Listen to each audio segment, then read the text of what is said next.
but sitting on top, loose elastic chocks on the conveyor belt. You forgot your undies, Mr. Marshall.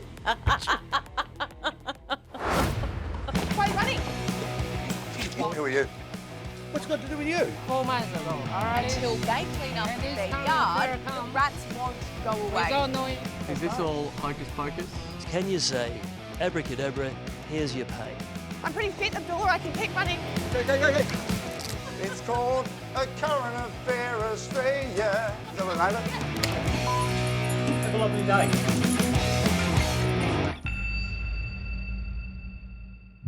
Well, hello there, I'm Steve Marshall. Hello, Steve Marshall. I'm Lizzie Pearl. And welcome to this episode of That's ACA, where we take you behind the scenes of Australia's most loved, watched, a current affairs show called, Lizzie?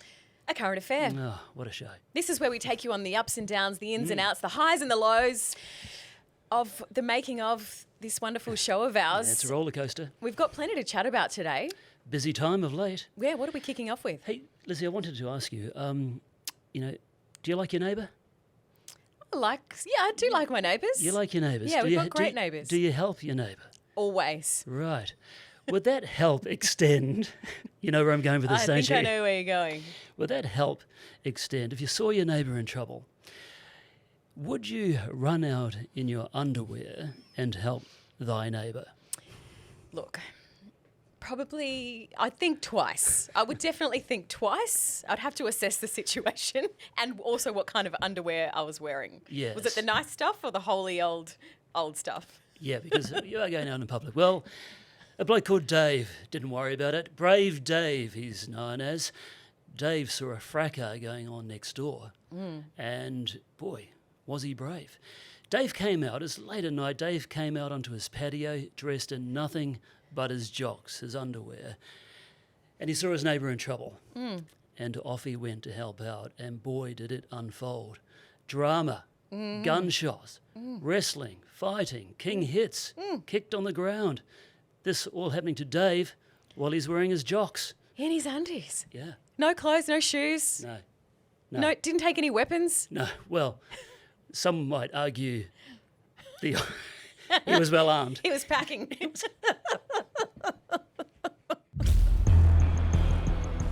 It's 10:40 on a Saturday night in May 2024. The cold weather's the least of David Jamison's concerns. There's screaming and an argument next door. Hey, bro, settle down.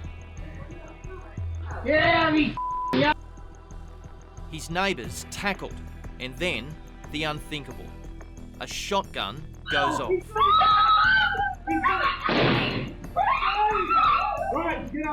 The 66-year-old, armed with nothing but his undies, runs in to help. But what's happened to Dave now is he's now found himself in trouble with the law. Yeah, this is outrageous. So Dave did the right thing. We all agreed Dave did the right thing. He saw his neighbour in trouble. The neighbour was being, ganged up on by a bunch of people. He went to help out. And yet a year later, after some of these people had been through the courts and charged and dealt with, the police knock on Dave's door. And instead of handing him a bravery medal, they give him a court notice to attend because he's been charged. Yeah. So this all came about from Dave's family writing into a current affair because they wanted to right a wrong. He doesn't want to have to go to court and spend what he says $50,000 to defend himself, right? To clear his name. He's a hard-working truckie from a good family. He provides for that family. He doesn't want to have to spend his time going to court for helping out a neighbour. And this is what Australians do. Exactly, Lizzie. We help out our neighbours. And the pictures from this story were frightening, the CCTV. Yeah. And his mates have got together and they've started a petition. I just checked before we popped in here. 1,200 people have signed that petition to clear those charges against Brave Dave. Yeah, and don't forget, Dave is from a country town. It's a small country town. Yes, and we've covered a lot of these youth crime stories, sadly, and it happens a lot in regional Australia. So, as I mentioned, the family emailed in, and we took a look at the vision that they supplied and said, let's get on our bike, right? So we sent Nat Wallace down to do it, and good on Nat. Dave's a truckie, he works during the week, so Nat and the crew went down to Gunnedah 6-hour drive away from Sydney, and Nat saw him on a Sunday and did the story and spent a lot of time with Dave, and and the report that Nat prepared was fantastic. You know, it highlighted what a top bloke Dave is, and what a situation he's found himself in. And you really feel for the guy because he was also named as a victim of crime. Yeah. And in the same sentence, he's been charged. Yeah. I mean, but it does raise the question, Steve. What do you wear to bed? Well, after watching that story, I might don a Superman costume. Full pajamas. Or, ditch the chastity belt for a Superman costume, perhaps. Or Dave should don a Superman costume. Exactly. Right? Yeah. I mean, look, I think there's many a bloke out there that would go to bed in what Dave wears. It does make you think but twice. It does make you think about what you're going to wear to bed. 3 times. My partner he's of Maltese origin. Right. So he wears like the full pajamas.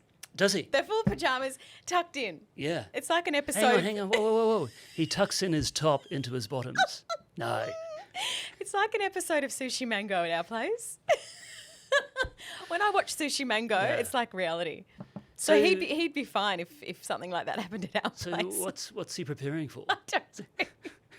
Don't ask. The fire? Don't ask. It's the full long pants and top tucked in. Ready to go. When we get taught these hostile environment, when we get put through hostile environment courses as journos, right? And they prepare you if you're in a dodgy situation, in a like a war-torn country or city. They teach you about having being prepared at night, going to bed in your clothes, having your shoes beside your bed, a grab bag, all your everything charged, and the slightest sign of trouble in the building, you're gone. Ready to go. You've got an escape plan. Well, so is that your partner? Maybe that's what it is. He's ready to go. Do you usually put partners through a hostile environment course there, Lizzie? My life is a hostile environment. He's well trained.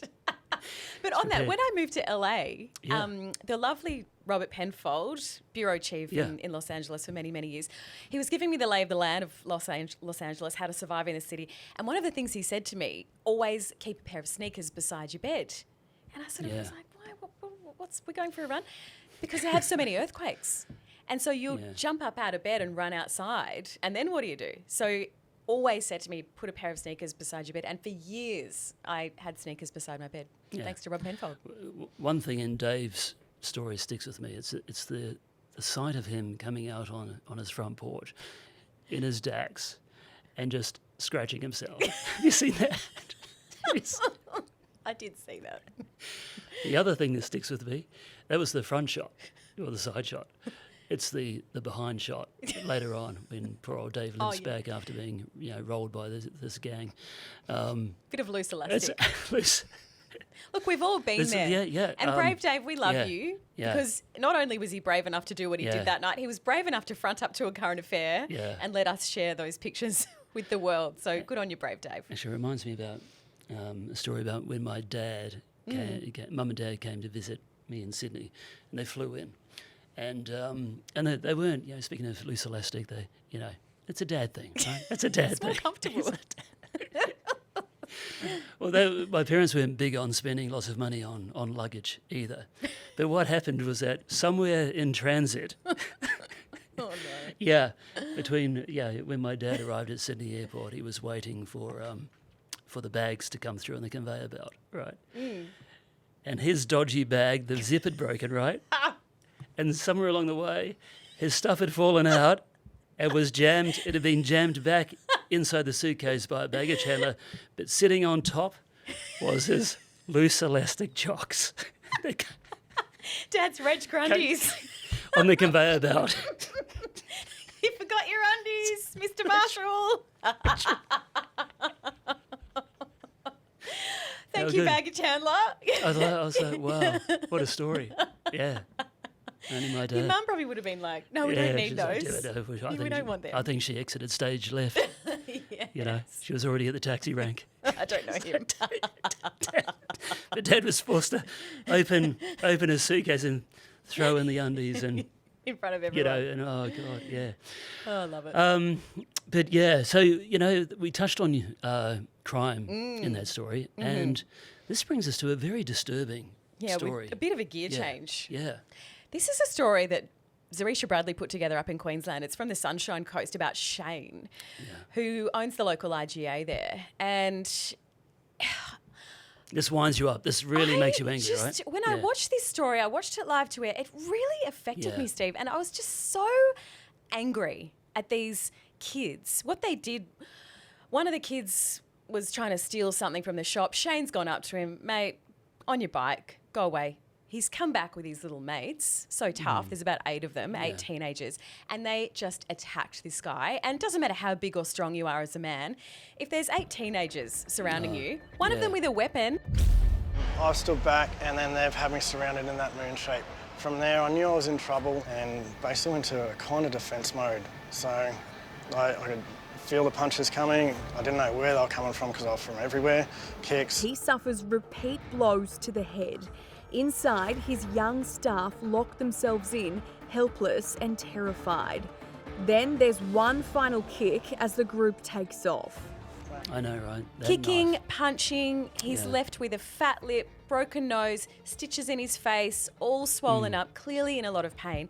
And one of these kids, judging by the CCTV, he either had a knife or a pair of scissors and is swiping at this guy. But he was throwing punches, but the weapon was in his sort of fist, so holding it. the blade was coming out the small finger end, right? So as he was throwing punches, the blade was whizzing past Shane's head. I mean, this could have ended so badly. He could have been killed. And look, you know, thank God Shane lived to tell the story, but he had to. Good on him for coming forward, and you know, and he supplied us a lot more vision, very disturbing vision about what he faces day in, day out, and that's on the Sunshine Coast in Brisbane. But look, you know, you throw a dart at a dartboard with a map of Australia, and sadly, it happens, you know, pretty much on every corner. It's happening, and I just was so sad for this poor man. Yeah. He's at his wit's end. He's made 20 police reports about these kids, you know, in the past few months. Yeah. What else is he supposed to do? Shut up shop. He can't arm himself, You know, because does then he shut he'd be up breaking shop, the law. lose his livelihood, try something else. That's sad, isn't it? I mean, So Zarisha Bradley went up from our Brizzy office to do that, and she did a great job. She conveyed what he was feeling, you know, and we just hope that he doesn't have to face that again. Because, and we wish him well, and because, you know, a lot of injuries. And one of those kids was just like knee high to a grasshopper. They He looked- was, one in One of them particular was was really little. tiny, right, young. Yeah. You know, 10, I don't know, maybe 10. If They that. looked, I mean, what are So- they doing? What are they doing? Get a life. Get a life. Someone who has had a life and a very long life. That's Athena. a really good segue. I love your segues. You are the best at it. That's why I leave it to you. And Naomi, our wonderful producer here, has a strong view on this. Athena, you know, nearing 90. Beautiful Athena. Yeah, spent half her life as a lollipop lady. So the stop-go sign for the local school. Yeah, in Geelong, down in Yeah, Victoria, getting the yeah. kids safely to and from school. Yeah. She's done it for 46 years, every single morning, every single afternoon. That's her job. She loves it. She said in the story, "That's my life." Wow. It was her life. It was her life. Yeah, unfortunately. Athena, who seems to be, you know, look, she's no spring chicken, right? No, she's sprightly though. Yeah. She's got a good pace on but her. The council has said, "I'm sorry, Athena, you're too old. You're too old for the Time gig. to go. Time to be put out to pasture," which is tough for an old person. It's so hard. And it did come from a number of concerns and Yeah. questions and complaints from the Yeah. local community there. And perhaps these people were well-intentioned, raising, you know, is Athena still up to this job and having this responsibility for children? So Yeah. it is a difficult position for council. But when you look at the levels of loneliness and depression and isolation that our elderly are in right across the country, here is a wonderful role for an older woman. It gives her purpose, a reason to get out of bed in the morning. It gives her connection with her community. Everyone knows her name. Everyone says hello to her. Yeah. And it gives her something to do all day. And know, she's right? well known and well loved, and everyone says hello, good morning, Athena, good afternoon, Athena. And Yeah. now what's she going to do? She's just going to stay at home by herself. Lizzie, you're a ray of sunshine, of optimism. But someone, sees this in a black and white manner. Enter Naomi Tan, our producer. No? Are we going to have a fight? No. I don't think I have a strong view on this. I think he's throwing me under the bus. But in New Zealand, I'm Kiwi, everyone. In New Zealand, we used to do it as kids. Yeah. So I'm very confused why in Australia we have lollipop people. Well, if kids can do it, 88-year-old women can do it. But the kids are taught, right? They're supervised. Supervised. Yeah. Yeah, but you Kiwis, you're a bit tougher than us Aussies. we like to wrap people up in cotton wool in this country. You're a bit more free range. Here's the thing though about this story is that yes, she has a sign, but she's also assisted by the electronic crossing buzzer, right? Yeah, there's lights there. I mean, come on, Geelong Council. What's the issue? There's a lady there. There's lights. Maybe she presses the button for the kids. Yeah. I think. Oh, she wants a chat. I understand that there's safety and all that kind of thing, but maybe we could have Athena and helped by someone else down there. I think one of the reasons that Athena has been sidelined was because she has a wobbly gait. Yeah, she has a bit of a waddle, but it's because she had knee surgery 15 years ago. So it's got nothing to do with her age. It's just how she got put back together after the knee surgery. And we had some pictures of her walking in the story. Yeah. She's got a bit of a pace on her. Yeah, Lexi Dash did this one out of the Melbourne Bureau, and Lexi, a former US correspondent like yourself, Lizzie, just treated it like she was covering a Democratic argument in the White House. The council seems to think that you're not fit for work. What do you say to that? A lot of nonsense. They don't know what my body's like. I'm the only one that's got the body, and I feel that I'm as fit as I possibly could be. I would love my job back, and I'd go down and I'd be just as capable as anyone's that's there. And to Geelong Council's credit, they actually put up a spokesperson, I think it was the CEO of the council, to speak. Yeah. So I think that this is because Lexi was on the case. Yes. And the result is you get a fair and balanced story. Yeah. Lessons to organisations and councils and corporations. It helps to actually speak, not just give us a written piece of paper. Perhaps the council could employ Athena in a training role, like inside council. This is a great idea. Yeah. Or she could be the local mascot. Geelong Council mascot. She could for crossings or the school? Just the city. Oh, just the city of Geelong. You two solving the world's problems. The face of Geelong. She's a beautiful lady. She's so beautiful and so sprightly and bubbly. Geelong, home to the wobbly gate. Oh, we're thinking of you, Athena. It's hard when you get older. Yeah. It is hard. Yeah, great stories there. Look, I would urge people listening, watching this, to go back and have a look at those stories. On 9 Now, YouTube. Yep, have a look. Yeah. And anything else that tickles your fancy. There's plenty from our archives. Before we go, though, we do have some good news. Oh, yes. We do too. We've got some good news. We like to end on a high. Yeah. And this was a story we did a few months ago with Marty King out of our Victorian Bureau down in Melbourne. Second Chance. It's a animal shelter, a refuge. They came to us. We're running out of cash. We're going to have to shut the doors. We can no longer look after all these beautiful dogs and cats. They're in dire straits. They also help people who can't afford to feed their animals, so people can just pop in and grab a few bags of free dog food. Yeah, and like there was a line in the story and a comment which really struck home that people who were escaping DV situations and couldn't take their dog to a safe house or to a friend's house would drop the animal off there at Second Chance. I mean, that's a huge service. Yes. Amazing. And, there's a lot of barriers to leaving those domestic violence situations. One of them can be animals. What do we do with the animals? Yeah. So they were there for the community. Yeah, so we did this story. Marty King, we know, beautiful story. A couple of months later, drum roll, please, Nay. How do you drum? She hasn't got drums. There they are. Bongos. They're the bongos. Oh, Boom. Drum roll, please. What happened, Liz?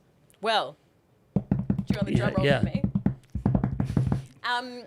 A current affair viewers, I love a current affair viewers, raised $200,000. Just like that. In a couple of months. Yeah. Second chance, has been given a second chance. Certainly has. And they can stay open. Fantastic. That's a wonderful, wonderful end to the pod, and we look forward to seeing them continuing to rescue animals and, in a sense, people. As they continue forward. So, well done to Marty King. Go and watch that one. It's a real feel-good. It is a feel-good story. And thank you to everyone who donated because. There's not a lot of spare cash out in people's pockets at the moment, so well done. Again, that came from people writing to us. So if you've got a story, send it to aca@9.com.au. If you've got a question for Steve or I, aca@9.com.au. We are gathering the questions. I know we keep promising. Yeah, we'll do a question special. A questions and answers special. Yeah. Lizzie, great to see you. You too. Take care out there. Let's get back out there.